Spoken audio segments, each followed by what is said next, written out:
लाहौर तुम तैयारी कर लो, ये ईद की छुट्टियों में एक और ऑपरेशन करने वाले हैं, तो अभी से तैयारी हो जाए सारे, सब तैयार हो।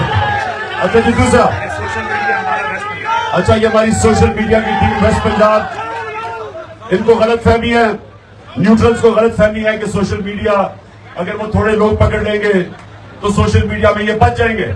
कोई बच नहीं सकता क्योंकि सोशल मीडिया आवाम की आवाज है। और बिहारी जी, बिहारी शाबाश। और गुजरावाला, गुजरावाला ने वैसे बड़ा कमाल हमारी मार्च के अंदर जबरदस्त शिरकत की थी। उसके बाद पेशावर मुझे कमजोर नजर आ रहा है। पेशावर में मेरे भाई में कोई जुनून खत्म होता जा रहा है पेशावर में। और मर्दान, हाँ मर्दान में मुझे थोड़ी जान नजर आ रही है। शाबाश मर्दान। आगे उधर स्वाबी, स्वाबी जी, स्वाबी उधर चलियोट, चलियोट के चलियोट ओके चलियोट। इनके पीछे पिंडी है, पिंडी। वैसे पिंडी अभी तक आपकी परफॉर्मेंस हो नहीं जो मैं चाहता हूँ। तैयारी कर लो, इनकी छुट्टियों में ऑपरेशन के लिए मैं चेक करूंगा किसमें कितनी जान है। और अटक, शाबाश अटक, शाबाश। अच्छा जी, आप अपनी बात शुरू करने से पहले,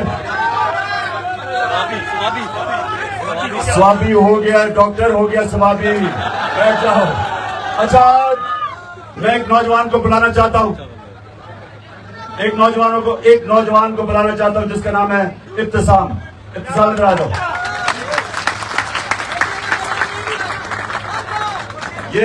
अब ये सुनो, इजरा इसको देख लो, ये देखो, चुप करके जरा इस नौजवान को देखो। अगर ये वो जो मुझे कत्ल करने के लिए जिसको तैयार किया था, जो नवीद जो जिसको तैयार किया गया था मुझे कत्ल करने के लिए, और दो और बैठे हुए थे बंदूकों वाले, अगर ये इब्तिसाम उसके ऊपर आखिरी मिनट पे हाथ ना रखता, उसकी हाथ के ऊपर जब उसने पिस्तौल पकड़ी हुई थी, तो जो गोलियां इसकी वजह से टांग पे लगी वो सारे ऊपर जिस्म पे लगनी थी। तो ये साथ भी ये मेरी जान बचाई है, मेरी नहीं, और भी जितने सुनो और भी जितने ऊपर कंटेनर में 11 लोगों को गोलियां लगी, सरों पर नीचे गोलियां लगी, क्योंकि इसकी हाथ की वजह से उसकी बंदूक नीचे गई और गोलियां हम सबके नीचे लगी। नहीं तो अल्लाह को क्या मंजूर था, लेकिन अल्लाह ने इसके हाथ से हमारी जानें बचानी थी। तो मैं आज इब्तिसाम तुम्हें वो शख्स समझता हूं। देखें, दुनिया में जब भी आम इस तरह के हालात के अंदर कोई बंदूक निकालता है तो लोग भाग जाते हैं। आप कहीं भी देख लें, लोग भाग अपनी जान बचाते हैं, क्योंकि लोग नहाते होते हैं, तो बंदूक जिसके हाथ में होती है लोग डरते हैं। तो ये नौजवान ने बंदूक देखते हुए जो इसने किया है, ये मैं तो इसको हमेशा याद रखूंगा और इसको कौम को भी हमेशा याद रखूंगा। अच्छा जी, आप बैठो। अच्छा जी, मैंने आपको इस रमजान के जो एक ऐसा वक्त होता है, इबादत का वक्त होता है, इसका मकसद क्या होता है इबादत का? अल्लाह से करीब होना। अल्लाह क्यों हमें कहता है 5 वक्त नमाज पढ़ो? क्योंकि अल्लाह चाहता है कि सारा वक्त याद रखो कि सब कुछ दुनिया में उसकी वजह से होता है, उसकी इजाजत के बगैर कुछ नहीं हो सकता, सारी चीजें उसकी मर्जी से होती हैं। तो जितना आप अल्लाह से अपना रिश्ता करीब करते हैं, ये नौजवानों मेरी बात सुन लो, उतनी आपकी जिंदगी आसान होती है। हमें ये बड़ी गलत फहमी होती है कि अल्लाह की मर्जी के बगैर कुछ हो सकता है। ये जो तकब्बुर है, इसको अल्लाह सबसे बुरी इंसान की सलाहियत समझता है, क्योंकि तकब्बुर का मतलब यह होता है कि आप अगर जीतते हैं तो आप समझते हैं मैं जीता हूं। आप अल्लाह की मर्जी के बगैर नहीं जीत सकते। मैं खेलों की ग्राउंडों में दुनिया की टॉप खिलाड़ियों के खिलाफ 20 साल अपनी जिंदगी में खेला, और जितना मैं खेलता गया मुझे इस चीज का एहसास होना शुरू हो गया कि इंसान जितनी मेहनत भी करे, जितनी कोशिश भी करे, जितनी भी इंसान कोशिश कर ले, वो एक लेवल से ऊपर वो नहीं जा सकता। उसके बाद अल्लाह की मर्जी आ जाती है। इंसान मेहनत करता है, मैं सबसे ज्यादा मेहनत करता था, सबसे ज्यादा ट्रेनिंग करता था, प्रैक्टिस करता था, क्योंकि मैं पहले दोनों करता था, बैटिंग भी करता था, बॉलिंग भी करता था, तो बाकी खिलाड़ियों से दुगनी मेहनत करनी पड़ती थी। लेकिन जब मैं अपने अरूज पे भी पहुंच गया, अपनी सलाहियतों के सबसे ऊपर, तो तब भी मुझे एक चीज का एहसास हो गया कि मैं जितना भी कर लूं, एक सदा के बाद मेरे हाथ से फिर गेम चली जाती थी। मैं आपको मिसाल देता हूं, हमारा था लाहौर में सेमीफाइनल वर्ल्ड कप का 87 सेमीफाइनल। पाकिस्तान फेवरेट थी वो वर्ल्ड कप जीतने के लिए, सबका ख्याल था कि पाकिस्तान सबसे फेवरेट टीम थी। तो हम सबसे पहले सेमीफाइनल में पहुंच गए। हमने वो वेस्ट इंडीज को भी हरा दिया, जो उस वक्त की सबसे बड़ी, सबसे ताकतवर टीम थी। अब सेमीफाइनल के मैच से पहले मैं अब रात को सोच रहा हूं और कैलकुलेट कर रहा हूं कि अगर वो ऑस्ट्रेलिया के खिलाफ मैच था, मैं कहा अगर वो ये करेंगे तो मैं ये करूंगा। मैं सारी ऑस्ट्रेलियन टीम को जानता था, क्योंकि मैं ऑस्ट्रेलिया क्रिकेट खेल के आया था, उनकी लीग शेफील्ड शील्ड खेल के आया था, तो मैं उनके सारे खिलाड़ियों को जानता था। तो मैं सोने से पहले अपने जहन पे एक्सरसाइज कर रहा था कि जो भी वो, अगर वो ये मूव करते हैं तो मेरे पास ये खिलाड़ी है, अगर वो ये करते हैं तो मैं ये करूंगा। तो सोने से पहले मैं इस नतीजे पे आ गया कि वो जो भी करें तो मैं उनको हरा दूंगा। यानी मैं इस नतीजे पे, सुने आप, तो मैं टेक्निकली मैंने हर चीज सोची कि मैंने कहा ये कैसे जीत सकते हैं। तो मैं जेन में सारी, जब उनकी मैंने ताकत कमजोरी, अपनी टीम जो विकेट थी, लाहौर की विकेट थी, मुझे बड़ी अच्छी तरह उस विकेट का पता था कि वो कैसे खेलती है। तो सारा कुछ जायजा लेके मैं रात को सोने से पहले, आखिरी मेरी सोच थी कि ये हमें अब हरा नहीं सकते, क्योंकि हम हर तरह इनके ऊपर हावी हो गए। अब ये सुनिए अगले दिन क्या होता है। अगले दिन जाते हैं, मैच से पहले जो एक मेरा खिलाड़ी होता है उसको इंजरी हो जाती है। अब ये मेरे हाथ में नहीं था। उसके बाद जब मैच शुरू होता है तो एक उसके बीच में 2 खिलाड़ियों की इंजरीज हो जाती है। अब ये भी नहीं मैंने सोचा था। हमारे विकेट कीपर के गेंद लगती है, वो बेचारा बाहर चला जाता है। जो दूसरा विकेट उसकी जगह मियादाद करता है, वो कैच ड्रॉप भी कर देता है, 22 भी दे देता है। फिर जो हमारा स्पिनर होता है उसकी गेंद पे, उंगली पे गेंद लगती है, उसकी उंगली टूट जाती है, वो ना बैटिंग कर सकता ना बॉलिंग कर सकता। ये भी नहीं मैंने सोचा था। उसके बाद उनका जो 2 न्यूट्रल टॉप अंपायर होते हैं, वो उनकी एक ऐसा फैसला करता है, यानी जिस बैट्समैन को आउट देना होता है वो नहीं आउट देता, दूसरे को गलत फैसला कर देता है, वो हमें और नुकसान हो जाता है 17-18 रन का। फिर जब हम बैटिंग करें, जब जीतने वाले पोजीशन में पहुंचते हैं, तो वो अंपायर मुझे उस टाइम पे आउट देता है कि जिस वक्त हम जीतने वाली पोजीशन में आ गए थे। अब वो भी नहीं मैंने सोचा था। तो कहने, और वो हम मैच 14 या 17 रन से हार जाते। अब मैं कहने की आपकी कोशिश कर रहा हूं कि इससे सबक ये मिलता है आपको कि इंसान जो भी कर लेता है, आखिर में वो चीजें जो आपके हाथ में ही नहीं होती, वो अल्लाह के हाथ में होती। फिर अब आगे चलो। ये था 87, उससे अगला वर्ल्ड कप खेलते हैं, जो मेरा आखिरी वर्ल्ड कप था। अब सेमीफाइनल मैच हो रहा होता है, ये सुने जरा गौर से। न्यूजीलैंड के साथ हमारा सेमीफाइनल का मैच हो रहा होता है। वहां का कानून तब था कि अगर आप दूसरी बैटिंग कर रहे हो और बारिश हो जाए तो मैच आप हार जाते थे, वो कानून ही जीत सा था। तो हम दूसरे बैटिंग कर रहे हैं, घने बादल आए हुए, सिर्फ 5 मिनट बारिश होनी थी और मैच खत्म, हम हार गए थे। तो वो जैसे जैसे हम जीतना शुरू किया तो सारा जो भरा हुआ था स्टेडियम, न्यूजीलैंड में मैच था, सारे आसमान की तरफ देख रहे कि अब बारिश शुरू होगी। वो थोड़ी सी बूंदाबांदी होती थी, वो अंपायर जाता था बाहर निकलने के, बारिश रुक जाती थी। फिर वो थोड़ी सी बूंदाबांदी, फिर वो कहता था बाहर, जब सारा क्राउड दुआएं कर रहा था कि अब बारिश हो, तो वो बारिश नहीं होती थी। 15 मिनट मैच के बाद बारिश शुरू हुई और 1.5 दिन बारिश चली। कहने का मतलब यह है कि ये हमारे हाथ में नहीं होता। तो इसलिए जो आप तकबर करते हैं ना कि मैं जीता हूं, ये अल्लाह की मर्जी के बगैर कोई जीत नहीं सकता। इसलिए तकबर, एक मिनट,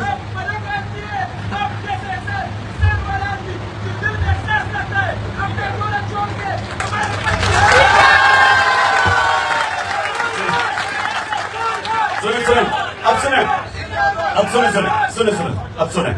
देखिए, अब सारे कहते हैं कि जनाब सारी जमातें आपके खिलाफ हैं, आज इलेक्शन कमीशन आपके खिलाफ है। और जो न्यूट्रल है वो भी आपके खिलाफ है, न्यूट्रल नहीं है। सब ये कह रहे हैं कि जनाब इन्होंने इलेक्शन में धांधली भी करनी है, इन्होंने आपको जीतने भी देना, और पकड़ दकड़ हो रही है इस वक्त। जो तहरीक इंसाफ का कोई सामने आता है उसको पकड़ के जेल में डाल देते हैं। 3000 हमारे 3000 कारकुनों को जेलों में डाल दिया। खौफ फैलाया हुआ है कि अभी जनाब ये ईद के ऊपर इमरान के घर की छुट्टियों पे या हमला फिर से करने वाले हैं वो। सुने और मैं कुछ और अब और ऊपर से सुने तो सही, सुने और ये कह रहे हैं, और वो कह रहे हैं कि इमरान के ऊपर कांटा डाल दिया है। लेकिन ये सब वो लोग हैं जिनको ये नहीं पता कि ऊपर सबसे बड़ी सुपर पावर बैठी हुई है। जब वो आपके साथ खड़ा हो जाता है तो कोई दुनिया की ताकत आपको शिकस्त नहीं दे सकती।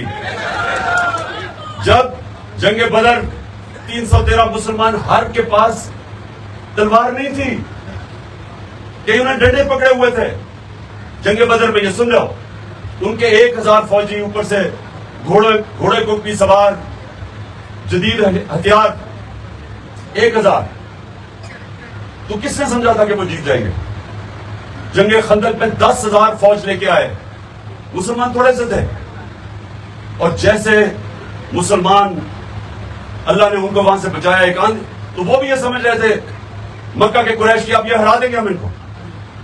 ऐसी आंधी चलती है, ऐसी ठंडी हवा चलती है कि वो सारी की सारी फौज पसपा होकर वापस चली जाती है। तो ये याद रखिए कि अल्लाह भी है, ये हमें गलत फहमी है।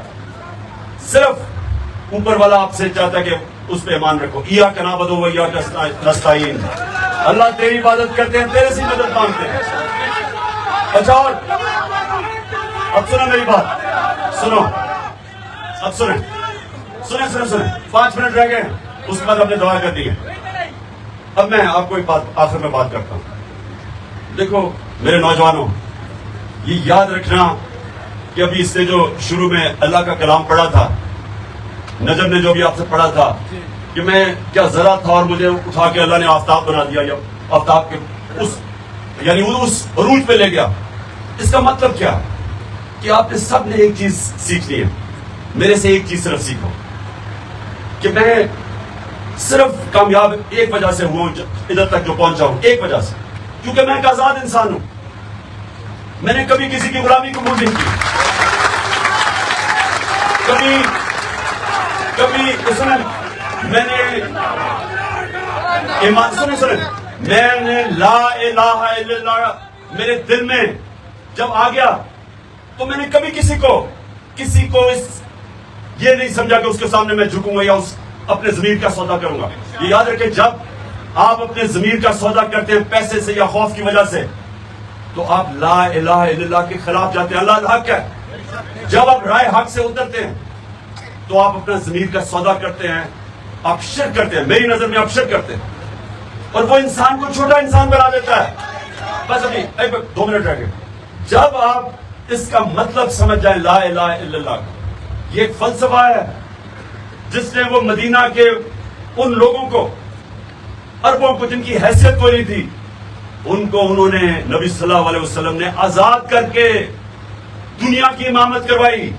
ये तारीख का हिस्सा है कि 2 सुपर पावर्स चंद सालों के अंदर उनके सामने घुटने टेक गई, क्योंकि पावर है ला इलाहा इल्लल्लाह में। आपने समझना है, हम ला इलाहा इल्लल्लाह पढ़ते हैं और लोगों के सामने झुक जाते हैं। हमें समझ ही नहीं है कि इसके अंदर सारा फलसफा है। और इया का नाबुदु व इया का नस्ताईन, वो एक और तरीका ला इलाहा इल्लल्लाह कहने का। अल्लाह सिर्फ तेरी इबादत करता हूं और सिर्फ तेरे से मदद मांगता हूं, किसी के सामने हाथ नहीं फैलाता। तो ये मैंने सिर्फ आपको सुना, मैं खत्म कर दूं। सुने मेरी बात, अभी अजान होने वाली है, तो हमने दुआ मांगी है अल्लाह से, जो मैं हमेशा मेरी पाकिस्तान की ये दुआ वो आपने सबने मांगी है। लेकिन आपने सबने ये एक चीज याद रखनी है, अल्लाह ने आपको अशरफुल मखलूकात बनाया है, सबसे अजीम मखलूक। ना जानवरों को ना फरिश्तों को इजाजत है, उनको कोई इजाजत नहीं है कि वो दो उनके रास्ते हो, राय हक पे रहे या उतरे। तो फरिश्ता सिर्फ अल्लाह की इबादत करते हैं, और जानवर वो अपने इंस्टिंक्ट के मुताबिक चलते हैं। उनको ये जो इंसानों को जो ताकत दिया है कि आप 2 रास्ते हैं, अल्लाह उनके रास्ते पे लगा जिनको नेमतें बख्शी, उनके लिए जो अपने तबाही के रास्ते पे, उनको नहीं दी, आपको दी है। इसका मतलब आपको अल्लाह ने वो मौका दिया है कि आप आसमान पे भी जा सकते हैं और चूंटियों की तरह जमीन पे भी फिर सकते हैं। ये आपके ऊपर है। और ऊपर जाने का राज, ऊपर की परवाज का राज है ला इलाहा इल्लल्लाह। और नबी सल्लल्लाहु अलैहि वसल्लम, जब हम कहते हैं मोहम्मद रसूल अल्लाह, तो हम ये कहते हैं कि हम उनके रास्ते पे चलेंगे। उनका रास्ता है आपकी अजमत का रास्ता। आप जब नमाज में मांगते हैं कि अल्लाह सीधे रास्ते पे लगा, जिनको तूने नेमतें बख्शी, नबी सल्लल्लाहु अलैहि वसल्लम को सबसे ज्यादा नेमतें बख्शी अल्लाह ने, क्योंकि सबसे अजीम इंसान वो थे। और इसलिए क्योंकि उन्होंने जो भी किया, उन्होंने आसान रास्ता नहीं लिया, मुश्किल रास्ता लिया। मुश्किल रास्ता आपकी अजमत का रास्ता है, आसान रास्ता आपकी तबाही का रास्ता है। आप कुछ भी ना करें, बिस्तर में लेट जाएं, खाना पीना खाएं, तो आप मर जाते हैं, आप तबाह हो जाते हैं। आप आसान रास्ता लें। क्यों ये बादशाह तबाह हुई? बादशाह क्यों तबाह हुई? क्योंकि बादशाह के जो बच्चे थे वो इतनी आराम में पले, इतनी आसान जिंदगियां थी कि वो आहिस्ता आहिस्ता खत्म हो गए। जमहूरियत क्यों आगे निकली? क्योंकि मेरिट के ऊपर लीडरशिप आती थी, यहां खून के ऊपर आती थी। जिस तरह आपके बाकी जमातें देख रहे हैं, एक तरफ सिर्फ शरीफी आ सकते हैं, दूसरी तरफ भुट्टो और जरदारी आ सकते हैं, तीसरी तरफ डीजल के बच्चे आ सकते हैं, चौथी तरफ तो ये उधर से मेनू आ सकता है। उसके बाद आपको पता है मेनू के गफार खान के बाद मेनू आ सकते हैं। तो आपकी पार्टी में मेरिट आएगी, जो आप में से मेहनत करेगा इंशाल्लाह ऊपर आएगा। दुआ कर लें। क्या कह रहे हो तुम? जल्दी। मैं बार बार पठानों के लिए एक जुमला कहता हूं कि एक अल्लाह ने इंसान पैदा किए, दूसरे पठान पैदा किए। दुआ करें सारे, हाथ उठाए, बाहर पीछो, बाहर जो मेरे टाइगर बैठे हुए हैं सब हाथ उठाए।